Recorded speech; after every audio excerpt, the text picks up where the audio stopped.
안녕하세요, 여러분. 90세 현역 여의사 100세 선생입니다. 오늘도 이렇게 찾아와 주셔서 정말 고맙습니다.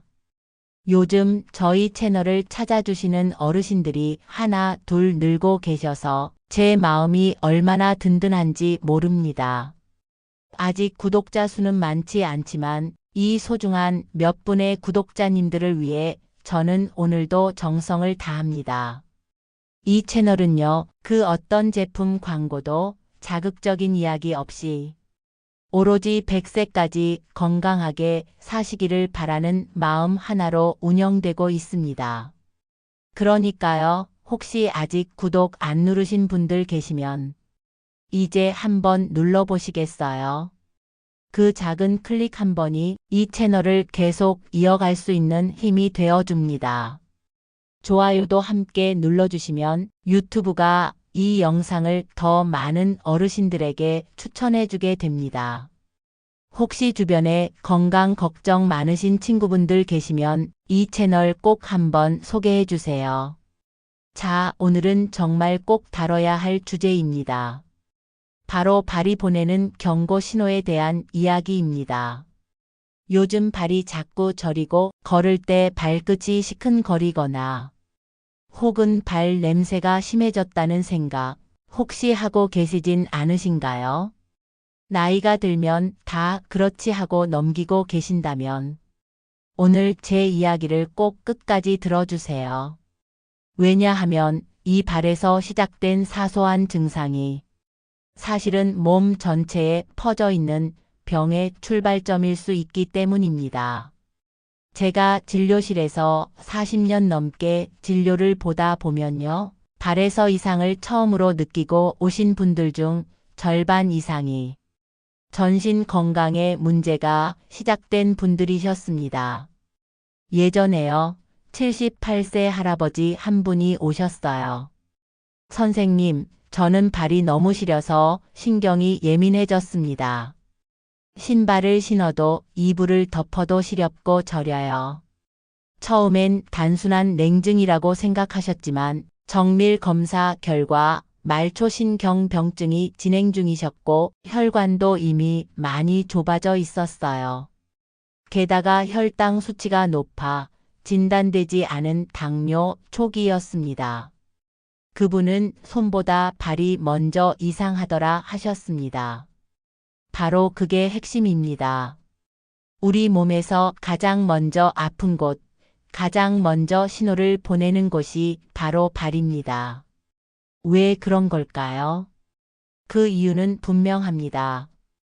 발은 심장에서 가장 멀리 떨어진 말단 부위이기 때문에 혈액이 가장 늦게 도착하고 혈액순환이 안 되기 시작하면 가장 먼저 영향을 받는 곳이 발입니다. 또한 말초신경이라는 건 손이나 발끝에 퍼져 있는 신경들을 말하는데요. 혈당이 높아지거나 혈액순환이 나빠지면 이 신경들이 점점 망가집니다. 그러면 감각이 둔해지고 통증이 생기고 결국 상처가 나도 잘 낫지 않게 되는 거죠. 제가 아는 83세의 할머니 한 분은요, 발이 저려서 밤마다 잠을 설치셨습니다. 처음엔 그냥 피곤해서 그런 줄 알았어요. 근데 어느 날부터 발끝이 무감각해지고 샤워하다가도 발에 물이 닿는지 잘 모르겠더라고요. 검사를 해보니 말초신경병증이 이미 많이 진행되어 있었고 발바닥에 난 작은 상처도 잘 낫지 않아서 염증이 시작되고 있었습니다. 이런 상태가 지속되면 어떻게 될까요? 무섭지만 말씀드려야 합니다. 당뇨발이라고 해서 감각이 무뎌진 발에 상처가 생기고 그 상처가 골마도 모른 채 방치되면 결국 발가락 절단까지 이어질 수 있습니다. 하지만요, 조금만 더 일찍 알아차리고 조금만 더 발을 살펴봤더라면 충분히 막을 수 있는 일이기도 합니다. 자, 그럼 우리 발이 보내는 경고 신호들 어떤 것들이 있는지 하나씩 짚어볼까요? 첫째, 발 냄새가 심해지는 경우입니다. 많은 분들이 나이 들면서 땀 냄새가 심해진다고 생각하시지만 사실은 땀샘 기능 이상이나 무좀, 세균 감염, 말초 혈류 장애가 원인일 수 있어요. 어느 날 76세의 할머니 한 분이 제게 오셔서 발 냄새가 너무 심해져서 손녀가 무슨 냄새냐고 해요 하셨는데요.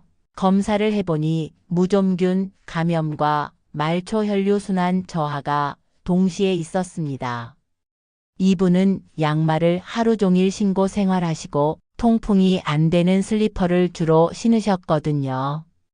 그래서 저는 매일 저녁 족욕, 양말 하루 2번 갈아 신기, 신발 자주 바꿔 신기, 그리고 약용 풋크림을 추천해 드렸습니다. 불과 3주 만에 냄새가 거의 사라졌고 손녀와도 다시 편하게 지내신다고 하셨어요.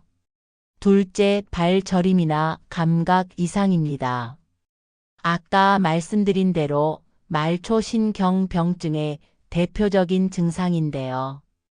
저림은 초기일수록 잘 느껴지지만 점점 더 심해지면 감각이 둔해지고 무뎌지기 때문에 상처가 나도 잘 모르고 감염될 위험이 커지는 아주 위험한 상태입니다. 82세 할아버지 한 분은 신발 속에 돌멩이가 들어있는 느낌이라고 표현하셨는데요. 그 말이 정말 정확한 묘사였습니다. 신경 손상이 진행되면 그렇게 이상한 이물감, 묵직한 불편함, 감각 둔화가 같이 오기 때문입니다. 하지만 이분도 매일 족욕과 스트레칭, 식단 조절을 시작하시고 2달 만에 보행이 훨씬 편해지셨어요. 발바닥으로 땅을 느끼는 감각이 돌아왔다고 하시던 표정을 저는 아직도 잊지 못합니다. 셋째, 발의 피부 변화입니다. 갑자기 발톱이 두꺼워진다거나 발등이 붓거나 피부가 창백해지고 건조해지는 증상도 혈액순환이 좋지 않다는 신호입니다. 어떤 어르신은 발가락 끝이 자주 푸르게 변한다고 하시는데 이건 피가 잘 돌지 않아 생기는 청색증일 수 있습니다. 이제는 우리가 뭘 해야 하는지를 말씀드릴게요. 발 건강은요, 귀찮아서 방치하면 큰 병으로 돌아옵니다. 그래서 저는 오늘 어르신들께 꼭 실천하실 수 있는 방법 하나하나 짚어드리겠습니다. 첫째, 매일 1015분 족욕하기. 너무 뜨겁지 않은 3739도 정도의 물에 발을 담그세요. 물에 소금 반 스푼이나 녹차 티백 하나 넣어도 좋습니다. 혈액순환을 도와주고 세균 감염을 막아줍니다. 발을 담그고 계시는 동안은 조용한 음악이나 라디오 들으시면 더 좋겠지요. 둘째, 발가락 운동하기.